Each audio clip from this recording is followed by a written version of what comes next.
Hey traders, welcome back to our YouTube channel. Today we'll show you how to open and close a trade on cTrader. There are multiple ways to place trades on cTrader, so let's dive right in. Right in the center, we have the chart window. You can directly place trades from here with just one click. Just make sure you have the chart open for the correct instrument. For lot size, you can select it from the drop-down here or simply enter the lot size you wish to place. Then click either buy or sell depending on what you want, and boom, your trade is placed. The second method is through the default New Order option. Navigate to the top left corner of the screen, click on New Order, and an order window will pop up.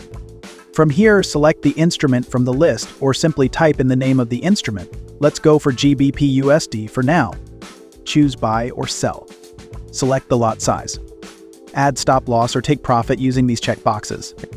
You can also add a comment if you wish to add a detail about the trade. Simply click Place Order just like that, your trade has been placed. You can also place trades directly from the symbol section on the platform right here. Just click on New Order and you will see the order window to place the trades. Lastly, you can also place trades from the New Order button under the Positions tab right here. You can check your open trades right at the bottom in the Positions tab. To see any open position on the chart, simply click on the position and it will be displayed on the chart. Now, let's discuss how to close a trade. First, go to the Positions tab at the bottom of the screen. A look to the right of the trade you want to close. Then click the cross button next to it, and that's it, the trade is closed. Alternatively, you can right-click on the trade itself and select Close Position from the menu.